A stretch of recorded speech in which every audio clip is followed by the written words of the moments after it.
नमस्कार प्यारे बच्चों, स्वागत है आप सभी का एक बार फिर से हमारे YouTube चैनल उड़ान कोचिंग इंस्टीट्यूट में। बच्चों आज हम आपका हिंदी के लिए जो नेक्स्ट टॉपिक लेकर आए हैं वो है समास। समास बच्चों बहुत ही इंटरेस्टिंग टॉपिक है और थोड़ा सा कंफ्यूजिंग भी है, तो आज हम इसको फुल डिटेल में पढ़ेंगे जिससे कोई भी कंफ्यूजन हमारे दिमाग में ना रहे और सारे क्वेश्चन एग्जाम में हमारे सही हो। तो इसमें जो टॉपिक हम कवर करने वाले हैं बच्चों, सबसे पहले तो परिभाषा। समास की परिभाषा बहुत ही इंपॉर्टेंट है, परिभाषा से भी 2-3 टाइप के क्वेश्चन बन जाते हैं। दूसरा क्या है, उसके भेद पढ़ेंगे हम कि कितने भेद होते हैं, क्या क्या उसके टाइप्स हैं। और उसके बाद जो इसमें मोस्ट इंपॉर्टेंट एक चीज है, मैं इसके साथ साथ समास के साथ साथ आज आपको इसमें कारक भी पढ़ाऊंगा, क्योंकि जो समास के भेद है उसमें कारक का बहुत बड़ा योगदान है। तो इसलिए मैं थोड़ी सी डिटेल आपको कारक की भी इसमें दूंगा। तो कारक से क्या होगा, आपका एक तो क्वेश्चन समास वाले भी हल होंगे और दूसरा जो सिर्फ डायरेक्ट कारक से क्वेश्चन आते हैं वो भी आपके इसी से हल हो जाएंगे। तो चलिए शुरू करते हैं। सबसे पहले हम देखते हैं कि समास की परिभाषा क्या है। तो बच्चों समास का जो तात्पर्य होता है वो क्या होता है, संक्षिप्तीकरण। किसी भी चीज को संक्षिप्त कर देना यानी छोटा कर देना।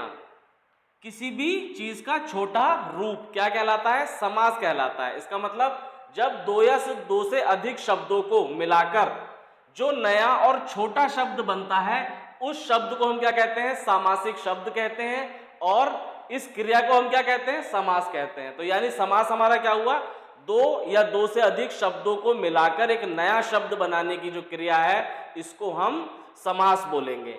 ठीक है। दूसरी चीज जो इसमें है वो क्या है कि सामासिक शब्द या फिर इसको हम बोलते हैं समस्त पद। समस्त पद भी बोलते हैं और सामासिक शब्द भी बोलते हैं। तो समास के नियमों से निर्मित जो शब्द होता है उसको सामासिक शब्द कहते हैं।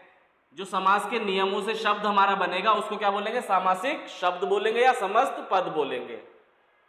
ठीक है। दूसरी चीज जो आती है समास विग्रह। तो जब ये हमारा जो सामासिक शब्द बना है, अगर जब हम इसको तोड़कर इसके सारे के सारे पार्ट्स को अलग अलग करेंगे, इसके सारे भागों को अलग अलग लिखेंगे, तो वो क्या कहलाएगा, समास विग्रह कहलाएगा। ठीक है। समास विग्रह करने के अभी जो तरीके हैं वो मैं आपको आगे इसके भेद में बतलाऊंगा। तो हमारी 3 चीजें हो गई बच्चों इसमें। पहला समास क्या होता है, समास दो शब्दों को जोड़कर एक नया तीसरा शब्द बनाना। दो या दो से अधिक शब्दों को जोड़कर वो क्या है, इस क्रिया को समास कहते हैं। और इस क्रिया से जो हमको शब्द प्राप्त होता है नया, उसको सामासिक शब्द कहते हैं या समस्त पद कहते हैं। और तोड़ने की जो समस्त पद है हमारा, इसको वापिस तोड़ के इसके भाग में अलग अलग लिखने की जो क्रिया है उसको समास विग्रह कहते हैं। तो इसमें हमारे 3 क्वेश्चन बन जाते हैं कि समास किसको कहते हैं, दो शब्दों के जोड़ने की क्रिया को समास कहते हैं। नया शब्द जो बनता है उसको सामासिक शब्द कहते हैं और इस शब्द को फिर से तोड़कर वापस लिखने की क्रिया को समास विग्रह कहते हैं। ठीक है। चलिए अब देखते हैं समास के भेद। एक और चीज जो थोड़ी सी इसमें आप इंपॉर्टेंट है समझने वाली, कि एक आपने चीज पढ़ी थी संधि, और एक जो हम अभी पढ़ रहे हैं वो क्या है, समास। इन दोनों का अंतर पता होना भी बहुत जरूरी है। संधि क्या थी बच्चों, हमारा वर्णों का मेल। संधि क्या थी, वर्णों का मेल।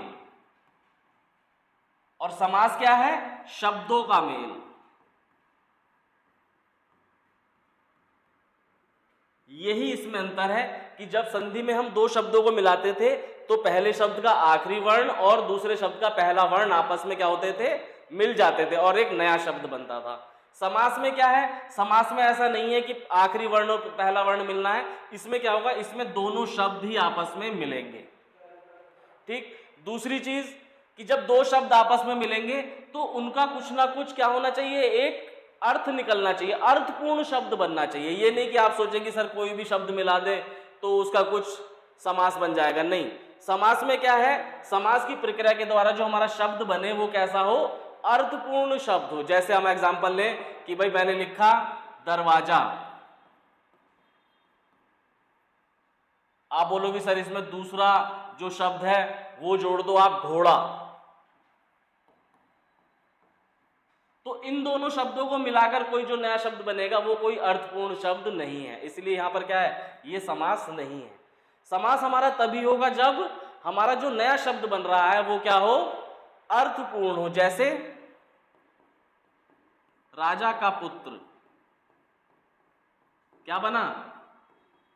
राजपुत्र, है ना।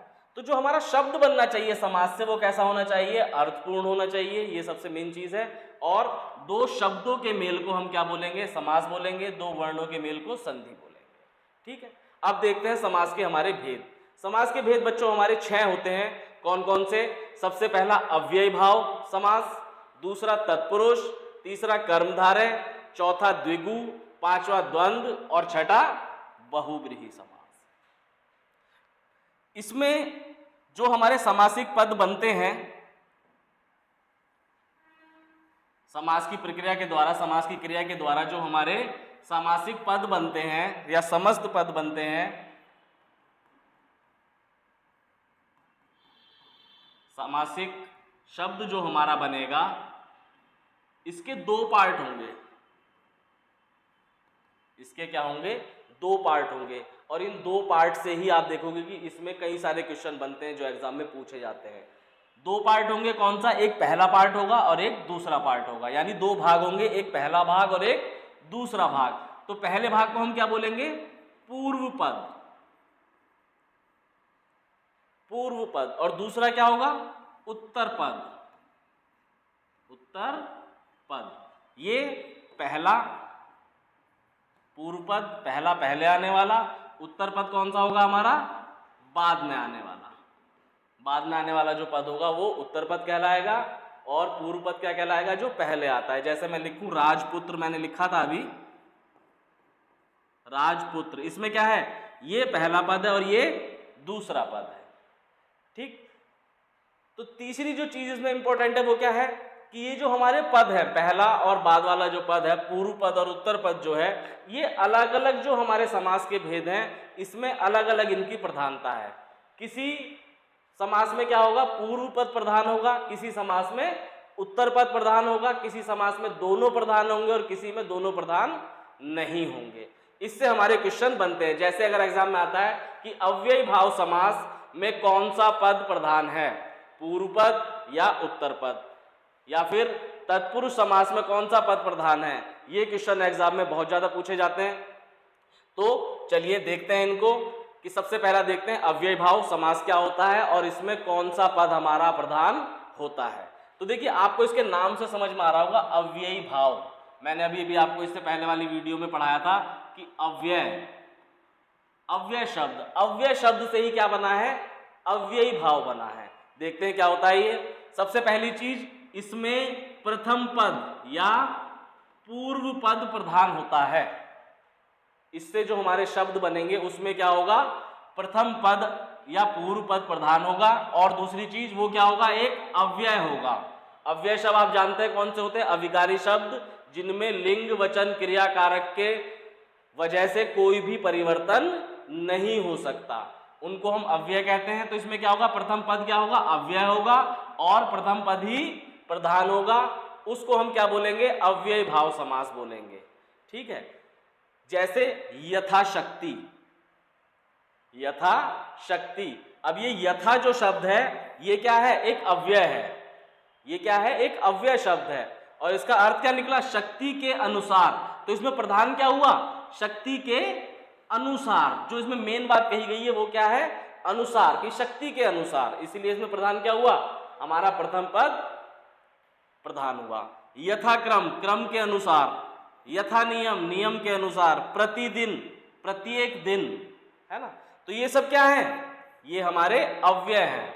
तो अव्ययी भाव में क्या होगा कि पहला पद क्या होगा? अव्यय होगा और पहला पद ही प्रधान भी होगा। यही इसकी पहचान है। और एक और चीज इसमें जो है अव्ययी भाव में, अव्ययी भाव में आपको जहां पर भी कोई ऐसा समास मिले जिसमें क्या हो? दोनों शब्द एक जैसे हों। जैसे मैं लिखूं साथ साथ या हाथों हाथ, है ना। तो जहां पर भी दोनों शब्द आपको एक जैसे मिलेंगे वहां पर भी क्या होगा? आपका अव्ययी भाव समास ही होगा। ठीक है। तो अव्ययी भाव समास हमारा क्या हो गया? जिसमें पूर्व पद प्रधान हो और अव्यय हो। दूसरी चीज कि जहां पर दोनों शब्द एक जैसे दिए हुए हो वहां पर हमारा क्या होगा? अव्ययी भाव समास होगा। इसकी पहचान कैसे करेंगे? इसकी पहचान आप ऐसे करेंगे कि आप प्रथम पद को देखेंगे और अगर ये प्रथम पद हमारा क्या है? अव्यय है, तो ये हमारा क्या हो जाएगा? अव्ययी भाव समास हो जाएगा। अगर किसी बच्चे को अव्यय में तकलीफ है, अव्यय समझ में नहीं आता, तो मैंने इसकी वीडियो बना के डाली हुई, आप उसको देखिए। उसको देखने के बाद अव्यय का आपका सारा कंफ्यूजन दूर हो जाएगा, आप शब्द देखते ही अव्यय को पहचान लेंगे। ठीक है बच्चों, चलिए नेक्स्ट देखते हैं हम क्या। दूसरा हमारा टाइप है तत्पुरुष समास। तत्पुरुष समास, इस समास का क्या पहचान है? इस समास में हमारा दूसरा पद या उत्तर पद प्रधान होगा। ठीक है, और जब हम इसका समास विग्रह करेंगे, यानी जो हमारा सामासिक शब्द है, जब हम इसका समास विग्रह करेंगे तो इसमें क्या होगा? एक कारक चिन्ह आ जाएगा, कारक चिन्ह आ जाएगा। ठीक है, इसीलिए मैं कह रहा था कि कारक चिन्ह पता होना बहुत ही ज्यादा जरूरी है। तो क्या चीज हो गई कि तत्पुरुष समास में क्या होगा कि हमारा दूसरा पद प्रधान होगा। दूसरी चीज कि जब हम इसका समास विग्रह करेंगे तो एक कारक चिन्ह आएगा, और जो कारक चिन्ह आएगा उसी के हिसाब से या उसी के नाम वाला ये तत्पुरुष समास होगा। तत्पुरुष समास में हमारे देखिए 6 भेद होते हैं। कौन कौन से? कर्म तत्पुरुष, करण तत्पुरुष, संप्रदान तत्पुरुष, अपादान तत्पुरुष, संबंध तत्पुरुष और अधिकरण तत्पुरुष, है ना। इसके आपको नाम देख के समझ में आ रहे होंगे कि ये सब क्या है? कारक हैं, केस हैं, है ना। अब कारक आप जानते हो कि कारक हमारे कितने होते हैं? 8 टाइप के कारक होते हैं और उनके अपने अपने क्या होते हैं?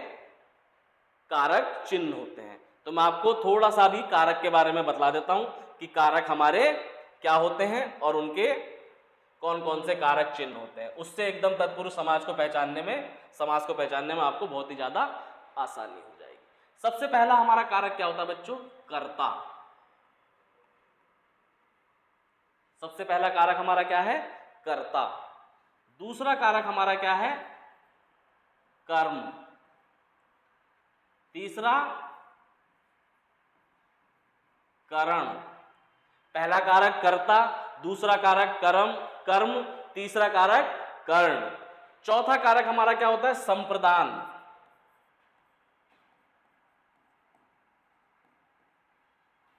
पांचवा कारक अपादान। ये सब हमारे ख्याल से आपको सुने सुने से लग रहे होंगे, अगर आपने कारक पढ़े होंगे तो। कर्ता, कर्म, कर्ण, संप्रदान, अपादान। छठा होता है हमारा क्या?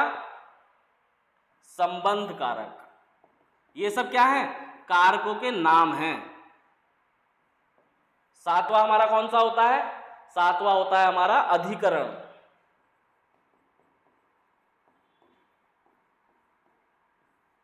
और आठवां होता है हमारा संबोधन। ये 8 कारक होते हैं।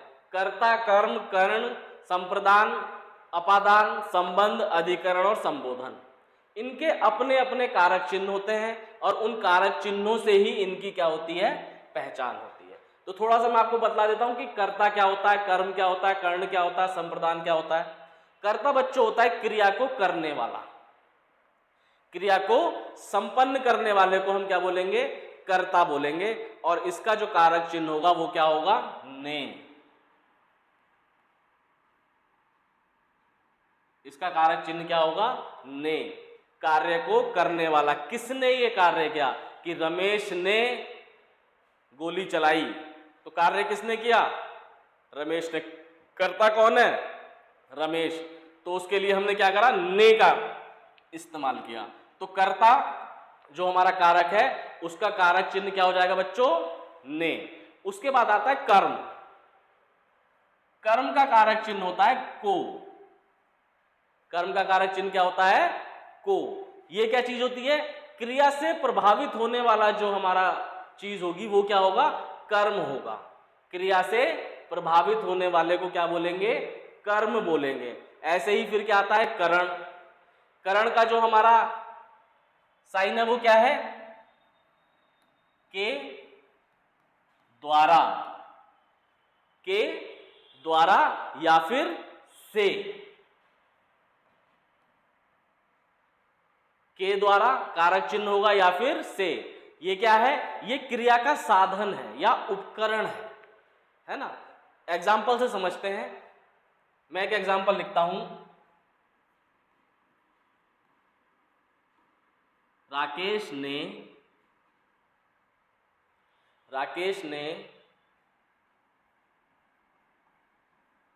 रमेश को मारा। राकेश ने रमेश को मारा। अब इसमें देखिए क्रिया कौन कर रहा है, क्रिया कौन कर रहा है, हमारा कर्ता कौन है, राकेश करता है। तो राकेश के साथ क्या आया, ने आ गया, कर्ता का कारक चिन्ह। ठीक, इस क्रिया का असर किस पे पड़ रहा है, रमेश पे। इस क्रिया का असर किस पे पड़ रहा है, कौन प्रभावित हो रहा है, रमेश। तो इसके साथ कौन सा कारक चिन्ह आएगा, हमारा कर्म का कारक चिन्ह आएगा, है ना। अब हम बात कर रहे हैं करण की। करण क्या है, करण है क्रिया का साधन। अभी इसी चीज को अगर मैं थोड़ा सा बदल के लिख दूं कि राकेश ने रमेश को डंडे से मारा, डंडे से मारा। तो अब देखिए यहां पर हमारा क्रिया का क्या नाम है, उपकरण क्या आ गया, क्रिया का साधन क्या है, डंडा। डंडे से मारा तो ये हमारा से, करण का कारक चिन्ह से आ गया। या फिर मैं कहता डंडे के द्वारा मारा, तब भी एक ही बात थी। तो करण हमारा क्या हो गया, क्रिया का साधन, क्रिया का साधन। इसका कारक चिन्ह क्या है, के द्वारा या फिर से। ठीक है, ये सब आपको याद रखने पड़ेंगे बच्चों। ये कई जगह यूज होते हैं। जब आप क्या करोगे, वाक्य शुद्धि करोगे, वहां पर भी कारक काम आएगा। कारक से जो डायरेक्ट क्वेश्चन आएंगे वो तो आएंगे ही आएंगे। आपका समास में भी एक काम आएगा। तो ये कारक चिन्ह आपको बिल्कुल याद रखने हैं कि कौन से कारक का कौन सा कारक चिन्ह होता है। उसके बाद आता है हमारा संप्रदान। संप्रदान क्या होता है बच्चों, संप्रदान होता है जिससे क्रिया की जो है उद्देश्य का बोध हो, जिससे क्या हो, क्रिया के उद्देश्य का बोध हो। इसका जो होगा वो क्या होता है, को या फिर के लिए, को या फिर के लिए। अब उद्देश्य का बोध का मतलब क्या है, उद्देश्य का बोध कैसे होगा, यहां पर देखिए जैसे मैंने लिखा राकेश ने रमेश को डंडे से मारा, राकेश ने रमेश को डंडे से मारा। अभी इसी को थोड़ा सा अगर हम चेंज कर दें कि राकेश ने रमेश को पैसों के लिए मारा, उद्देश्य आ गया अब यहां पे, किस उद्देश्य से मारा है, पैसों के लिए मारा है ना। तो जैसे ही उद्देश्य आया तो उद्देश्य का कारक चिन्ह क्या आ गया, के लिए आ गया, कि राकेश ने रमेश को पैसों के लिए मारा। दूसरी चीज कि जहां पर कुछ देने का भाव होगा, यानी उद्देश्य क्या होगा हमारा, कुछ देना होगा। जैसे हम किसी को कोई चीज दे रहे हैं कि राकेश ने रमेश को पेन दिया, वहां पर भी क्या होगा, संप्रदान होगा। जहां पर भी देने का अर्थ निकल रहा होगा, देने का भाव निकल रहा होगा, वहां पर क्या होगा, हमारा को आएगा कि उसको ये दिया, उसको वो दिया। राकेश ने रमेश को पेन दिया, सीता ने गीता को किताब दी, है ना। तो जहां पर भी देने वाला काम होगा या फिर जहां पर भी हमारा क्या होगा, उद्देश्य का पता चल रहा होगा कि ये क्रिया किस लिए की गई है, वहां पर हमारा ये दोनों चिन्ह आएंगे और इन दोनों चिन्हों को हम क्या बोलेंगे, संप्रदान। ठीक है। दूसरा आता है फिर नेक्स्ट हमारा अपादान। अपादान का जो हमारा कारक चिन्ह बच्चों वो क्या होता है, से। अब देखो से हमारा करण का भी कारक चिन्ह है और अपादान का भी कारक चिन्ह है, लेकिन इन दोनों में डिफरेंस क्या है, अपादान में क्या होगा, ये अलगाव पैदा करेगा, कुछ चीज अलग हो रही होगी, कुछ चीज क्या हो रही होगी, अलग हो रही होगी। जैसे बुद्धिहीन, बुद्धि से हीन, बुद्धि क्या है, अलग हो रही है। जहां पर भी अलगाव का हमारा वो आएगा वहां पर हम अपादान कारक का यूज करेंगे से। धनहीन, धन से हीन, कर्महीन, कर्म से हीन, है ना। तो जहां पर भी क्या होगा, अलग होने की बात हो रही होगी, अलगाव पैदा हो रहा होगा, वहां पर क्या होगा, अपादान कारक होगा और उस कारक चिन्ह क्या होगा उसका, से। फिर आता है हमारा संबंध कारक। संबंध कारक का हमारा चिन्ह क्या होता है, का, की, के, है ना। तो जब भी हम संबंध बताते हैं तो क्या बताते हैं भाई, ये उसका है, ये उसकी है, ये उसके हैं। किसी भी चीज को, ये पेन किसका है कि ये पेन रमेश का है, संबंध बताया पेन का और रमेश का। ये किताब किसकी है, ये किताब रमेश की है। ठीक है, तो ये सब क्या हो गए, कारक चिन्ह हमारा संबंध का क्या हो गया, का की के। जब दो चीजों में संबंध बताया जाएगा तब ये कारक चिन्ह उपयोग में आएंगे। उसके बाद आता है हमारा अधिकरण। अधिकरण क्या है, अधिकरण हमारा जो क्रिया का आधार का पता लगाए, यानी समय का, स्थान का, अवसर का, इस टाइप का जहां पर भी बोध हो रहा होगा वहां पर हमारा अधिकरण कारक होगा। इसके जो कारक चिन्ह वो क्या है, में। इसका कारक चिन्ह क्या है, में और पर, है ना, में और पर। कि मेज पर किताब रखी है, मेज पर किताब रखी है, तो हमने किताब का क्या करा, स्थान बताया, स्थान बतलाया, तो ये क्या हो गया, हमारा अधिकरण हो गया। अधिकरण मतलब जो क्रिया के आधार को बतलाए, स्थान, समय, अवसर इत्यादि को बतलाए, वहां पर हमारा क्या होगा, अधिकरण कारक होगा। और अधिकरण कारक का हमारा कारक चिन्ह क्या है, में और पर। उसके बाद आता है संबोधन। संबोधन में किसी को भी संबोधित करते हुए हम जो भी शब्द बोलते हैं, जैसे किसी को बोलते हैं ए, हे, ओ, इधर आओ, है ना, इस टाइप के जो भी संबोधन करने वाले, अरे इधर आ, ये जितने भी शब्द होंगे ये क्या कहलाएंगे, संबोधन कारक में आएंगे। और इसका कारक चिन्ह क्या है, ए, हे, ओ, अरे, अबे, इस टाइप के जितने भी शब्द हैं ये सब क्या होंगे, संबोधन कारक के होंगे। तो आप ये बच्चों समझ गए होंगे सारी चीजें। ये 8 कारक होते हैं हमारे और ये इनके कारक चिन्ह होते हैं। अब हम पढ़ते हैं अपने समास को कि हमारा तत्पुरुष समास में किस किस कारक चिन्ह का प्रयोग हो रहा है ना। तो देखिए तत्पुरुष समास के भेद क्या है। पहला, कर्म तत्पुरुष, यानी जब हम समास विग्रह करेंगे तो वहां पर क्या होगा, कर्म कारक का कारक चिन्ह आएगा, दूसरे में करण कारक का आएगा, तीसरे में संप्रदान, अपादान, संबंध और अधिकरण। जहां पर भी इनके कारक चिन्ह आएंगे समास विग्रह करने के बाद, उसी हिसाब से उनका हम नाम रख देंगे। चलिए सबसे पहला देखते हैं हम कर्म तत्पुरुष। कर्म तत्पुरुष क्या होता है, इसमें 2 पदों के बीच कर्म कारक छिपा होता है। मैंने आपको बतलाया अभी, कर्म कारक क्या होता है हमारा, को। कर्म कारक क्या होता है, को। तो जहां पर भी को आ जाए वहां क्या होगा, हमारा कर्म तत्पुरुष होगा। और को भी कौन सा वाला, जहां पर क्या हो रहा हो, कर्म का पता चल रहा हो, यानी क्रिया से जो चीज प्रभावित हो रही है उसके लिए जब हम यूज करेंगे तब हमारा को कारक आएगा। जैसे हम देखते हैं रथ चालक, रथ चालक, रथ को चलाने वाला, रथ को चलाने वाला, है ना। तो यहां पर आप देखेंगे कि इसमें पहली चीज मैं आपको बतलाऊं, मैंने बताया था कि प्रधान पद, कि इसमें उत्तर पद जो होता है, बाद वाला जो पद होता है वो प्रधान होता है। अब रथ चालक में आप देखोगे कि क्या चीज प्रधान है, चलाने वाला ही तो प्रधान है भाई। रथ चालक किसी को कहेंगे, एक इंसान को तो कहेंगे जो रथ चलाता है, तो बात किसकी हो रही, प्रधान कौन है, वो इंसान ही तो प्रधान है। तो चलाने वाला जो है वो प्रधान है, तो उत्तर पद प्रधान हो गया, चालक पद प्रधान हो गया। दूसरी चीज हमारा कर्म कारक का कारक चिन्ह आ गया को, कि रथ को चलाने वाला, तो ये क्या हो गया, कर्म तत्पुरुष। ग्रामगत, ग्राम को गया हुआ, माखन चोर, माखन को चुराने वाला, मुंह तोड़, मुंह को तोड़ने वाला। तो जहां पर भी ये को कारक चिन्ह आएगा वहां पर हमारा बच्चों क्या होगा, कर्म तत्पुरुष समास होगा।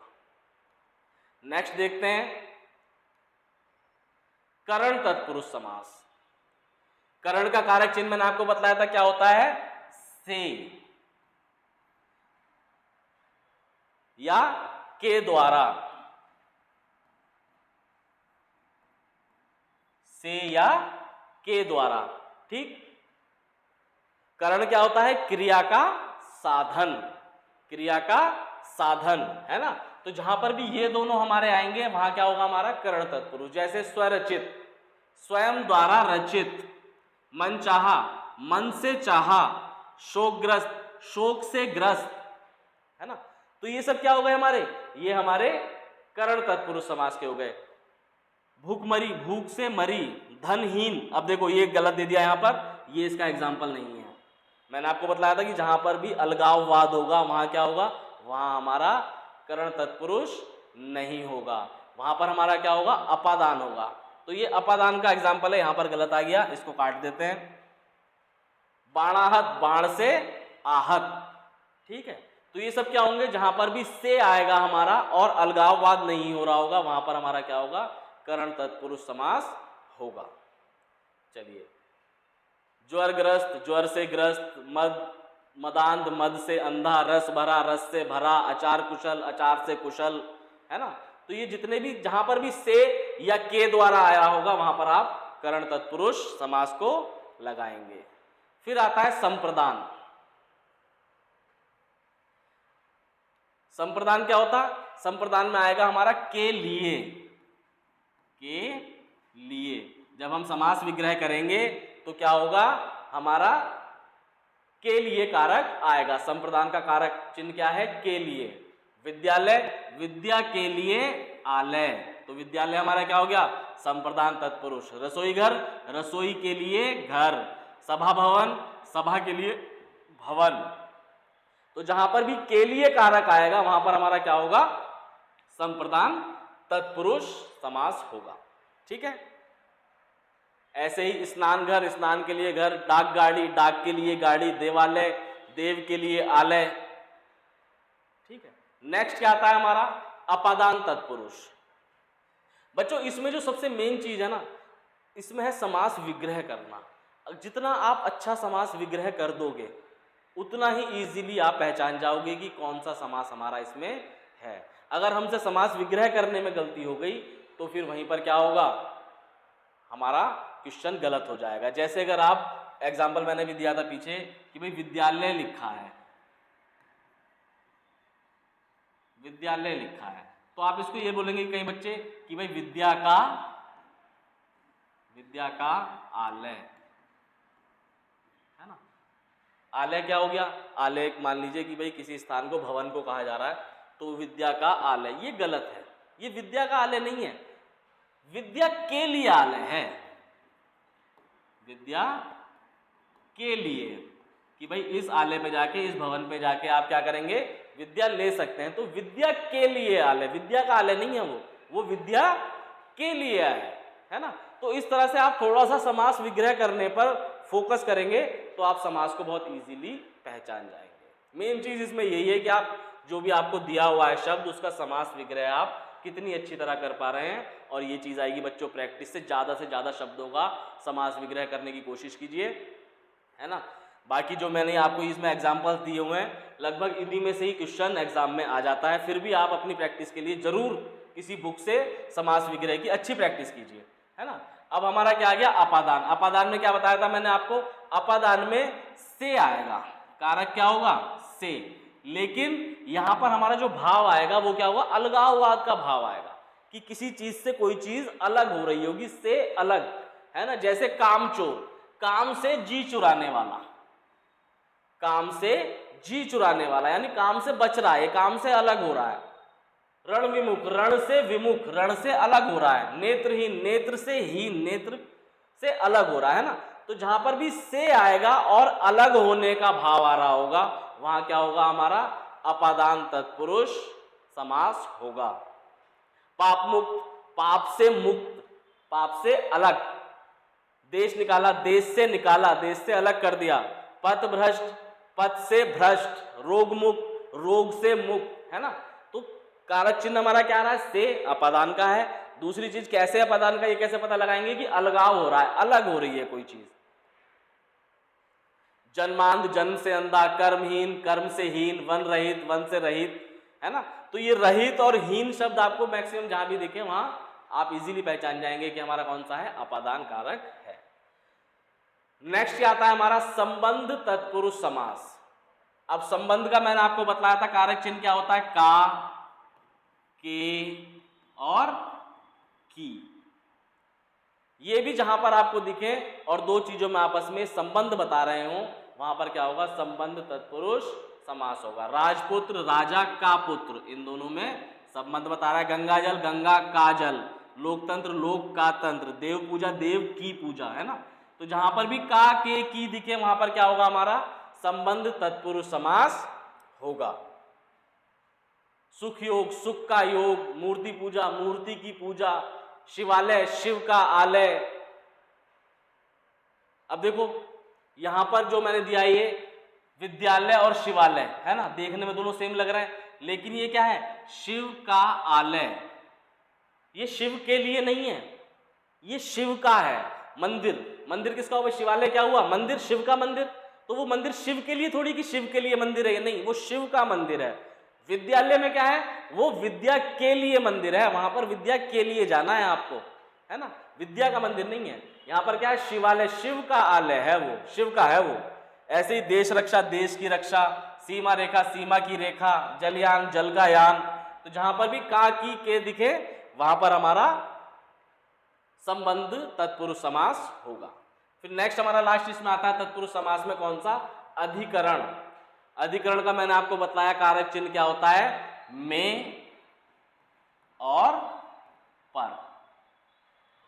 जब भी आप इनका क्या नाम है समास विग्रह करेंगे तो कारक चिन्ह क्या आएंगे, अगर में आ रहा है या पर आ रहा है तो वहां पर हमारा क्या होगा, अधिकरण तत्पुरुष समास होगा। कार्य कुशल, कार्य में कुशल। वनवास, वन में वास। ईश्वर भक्ति, ईश्वर में भक्ति, या इसको यहां से हटा सकते हैं, ये ईश्वर की भक्ति भी हो सकता है ना, ये ईश्वर भक्ति, ईश्वर की भक्ति, ईश्वर में भक्ति नहीं, ये गलत है, ये एग्जाम्पल नहीं है, ये क्या है, ईश्वर की भक्ति है। यहाँ क्या होगा, संबंध आ जाएगा। दीन दयाल, दीनों पर दयाल। दानवीर, दान देने में वीर, है ना। तो जहां पर भी में और पर आएंगे वहां हमारा क्या होगा, अधिकरण तत्पुरुष समास होगा। चलिए, एक तत्पुरुष समास का हमारा टाइप और बचता है। वैसे तो इसको हिंदी में नहीं लेते, लेकिन ये संस्कृत का समास है, लेकिन इससे एग्जाम में मैंने देखा कि क्वेश्चन आ जाता है, नट समास। नट समास हमारा क्या होगा, जहां पर भी पहला पद निषेधात्मक होगा, जहां पर भी पहला पद क्या होगा, निषेधात्मक होगा, वो क्या होगा, नट समास होगा। असभ्य, जो सभ्य नहीं है। अनादि, जो आदि नहीं है। असंभव, जो संभव नहीं है। अनंत, जिसका अंत ना हो, है ना। तो यहाँ पर क्या हो, निषेध हो रहा है, इन बातों का निषेध करने के लिए हमने एक शब्द बनाया, तो यहाँ पर क्या हो गया, ये नट समास हो गया। अब देखिए, अब हमारा तीसरा टाइप आता है क्या, कर्मधारय समास। कर्मधारय समास में भी क्या होता है, उत्तर पद प्रधान होता है, उत्तर पद प्रधान होता है। आप इसको अलग से नोट कर लीजिए, क्योंकि ये इंपॉर्टेंट चीज है कि कौन सा पद प्रधान है। अव्ययी भाव, मैं इसको आपको अलग से लिखवा देता हूं, क्योंकि ये बहुत इंपॉर्टेंट है, इससे क्वेश्चन आता है। पूर्व पद, कौन सा प्रधान होगा, पूर्व पद। तत्पुरुष,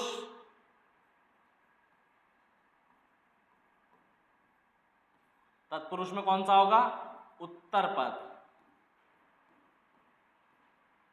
कर्मधारय, उत्तर पद। द्विगु समास, उत्तर पद। द्वंद्व समास, दोनों पद, दोनों पद प्रधान होंगे। और छठा कौन सा बचा हमारा, बहुव्रीहि, कोई पद नहीं, ना पहला पद प्रधान होता ना दूसरा पद प्रधान होता, जो इनसे मिलके तीसरा शब्द बनता है वो प्रधान होता है ना। तो ये बात आप याद रखना, एग्जाम में इससे कई बार क्वेश्चन पूछा गया है कि निम्नलिखित में से किसका पूर्व पद प्रधान है, निम्नलिखित में से किसका उत्तर पद प्रधान है। तो इनसे क्वेश्चन बनते हैं, ये आप एकदम से इसको याद रखिएगा। अब देखिए, अब हम आता है हमारा क्या, कर्मधारय समास। कर्मधारय समास, कर्मधारय समास क्या होता है, इसमें मैंने आपको बताया कि उत्तर पद प्रधान होता है। दूसरा, इस समास में विशेषण और विशेष्य या फिर उपमेय और उपमान से मिलकर बनते हैं शब्द, है ना। यानी किसी विशेष्य की क्या बताया जाएगा, विशेषण बताया जाएगा, यानी किसी शब्द की क्या बताई जाएगी, विशेषता बताई जाएगी। किसी चीज का क्या दिया जाएगा, उपमा दी जाएगी दूसरे शब्द को। जैसे चरण कमल, चरण के समान कमल। क्या करा गया? विशेषता बताई गई। नील गगन, नीला है जो गगन, क्या करा गई? विशेषता बताई गई या फिर उपमा दी गई, है ना। तो इसमें क्या होगा? जहां पर भी आपको दिखे के समान, है जो, जैसा, ये सब जहां पर भी दिखेंगे वहां क्या होगा? कर्मधारय समास होगा। एक शब्द की दूसरे शब्द से विशेषता बताई जा रही होगी, विशेषण और विशेष्य का क्या होगा? संबंध होगा, या फिर उपमेय और उपमान का संबंध होगा। वहां क्या होगा? हमारा कर्मधारय समास होगा। ठीक है। पीतांबर, पीले है, पीत है जो अंबर, महात्मा, महान है जो आत्मा, है ना। तो यहां पर क्या करा जा रहा है? विशेषता बताई जा रही। तो जहां पर भी विशेषता बताई जाएगी, विशेष्य और विशेषण होगा या उपमेय और उपमान होगा, वहां क्या होगा? कर्मधारय समास होगा। देहलता, देह रूपी लता, नवयुवक, नव है जो युवक। ठीक है। फिर आता है क्या हमारा? द्विगु समास। द्विगु समास में भी क्या है? हमारा उत्तर पद जो है वही क्या है? प्रधान है। द्विगु समास में उत्तर पद प्रधान होगा, और जो पूर्व पद होगा, पूर्व पद क्या होगा? संख्यात्मक होगा।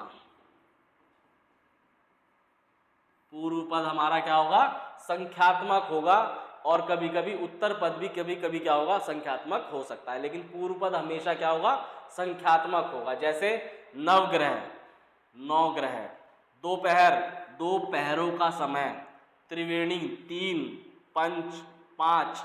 तो जहां पर भी क्या हो, पूर्व पद में आपको कोई संख्या दिखे, तुरंत वहां पर क्या लगा देना है? द्विगु समास लगा देना है। और द्विगु समास की क्या खासियत है? कि इसका उत्तर पद क्या होता है? प्रधान होता है ना। त्रिलोक, तीनों लोकों का समास, शताब्दी, 100 अब्दों का समूह, पंसेरी, 5 शेरों का समूह, है ना। तो जहां पर भी आपको संख्या दिखे वहां पर क्या होगा? आपका द्विगु समास होगा। अब आता है देखिए द्वंद्व समास। द्वंद्व, द्वंद्व क्या होता है? युद्ध। युद्ध कब होगा? जब दोनों क्या हो? टक्कर के हो, तभी तो युद्ध होगा भाई। जब दोनों चीजें क्या होंगी? प्रधान होंगी, वहीं पर द्वंद्व होगा, है ना। तो इसकी क्या खासियत है? कि इसमें दोनों पद प्रधान होते हैं। दोनों पद क्या होते हैं? प्रधान होते हैं। और अधिकतर क्या होते हैं? एक दूसरे के विलोम होते हैं, कई बारी विलोम नहीं भी होते हैं। और इनका विग्रह करने पर उसके बीच में क्या आएगा? और आ जाएगा, अथवा आ जाएगा, या, एवं, इनका प्रयोग होगा। जैसे जलवायु, जल और वायु।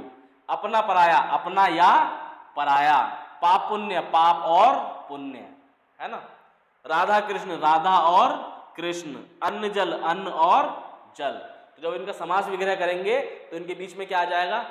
और आएगा, अथवा आएगा, या आएगा, एवं आएगा। दूसरी चीज कि इसके जो दोनों पद हैं वो क्या होंगे? प्रधान होंगे। तो दोनों पद प्रधान होंगे तो क्या होगा? उन दोनों में आपस में द्वंद्व होगा। क्यों? क्योंकि एक दूसरे के विलोम भी होंगे। पति पत्नी दोनों प्रधान, दोनों एक दूसरे के विलोम, खूब द्वंद्व। तो द्वंद्व क्या होगा? जहां पर भी दोनों पद हमारे होंगे प्रधान और एक दूसरे के विलोम होंगे या विलोम ना भी हो, और उनका समास विग्रह करने पर क्या आ रहा हो? और, अथवा, या, एवं का प्रयोग हो रहा हो, उसमें हमारा क्या होगा? द्वंद्व समास होगा। फिर आता है बच्चों हमारा क्या? बहुव्रीहि समास। बहुव्रीहि समास में मैंने आपको क्या बताया? कि कोई भी पद प्रधान नहीं होगा। कोई भी पद प्रधान नहीं होगा। जब दो पद मिलकर तीसरा पद बनाते हैं और वह तीसरा पद प्रधान होता है, तब क्या होता है? बहुव्रीहि समास होता है। जैसे मैं लिखूं नीलकंठ, नीलकंठ। अब नीलकंठ का अगर समास विग्रह करें तो ये क्या होगा? नीला है कंठ जिसका। नीला है कंठ जिसका। अब नीला है कंठ जिसका, तो ये क्या हो गया? अभी अभी मैंने आपको बतलाया क्या चीज है? कि ये उपमा दी जा रही है, किसी चीज की विशेषता बताई जा रही है। तो ये क्या हो गया? कर्मधारय समास हो गया। कर्मधारय समास हो गया भाई, विशेषता बताई गई। लेकिन अगर इसका अर्थ निकाला जाए कि नीलकंठ कहा किसे जाता है, नीलकंठ कहा जाता है शिव को, शंकर भगवान को। तो अगर इसका हमें समास विग्रह कुछ इस तरह दिया हुआ है कि नीला है कंठ जिसका, अर्थात शिव, तब यहां पर क्या होगा, बहुव्रीहि समास होगा। तब यहां पर क्या होगा, बहुव्रीहि समास होगा।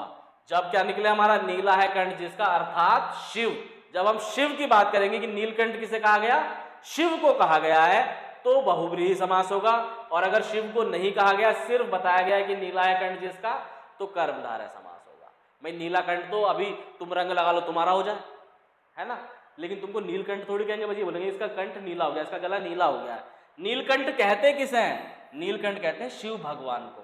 तो जब आपको शब्द में या वाक्य में दिया हुआ हो कि नीलकंठ का, आप बताइए कि कौन सा समास है, नीलकंठ में कौन सा समास है, तो आप उसका अगर कर्मधारय लगाते हैं तो वो भी सही, बहुव्रीहि लगाते हैं तो वो भी सही, है ना। लेकिन अगर दे दिया कि नीलकंठ अर्थात शिव में बताइए कौन सा समास है, तब सिर्फ बहुव्रीहि समास है।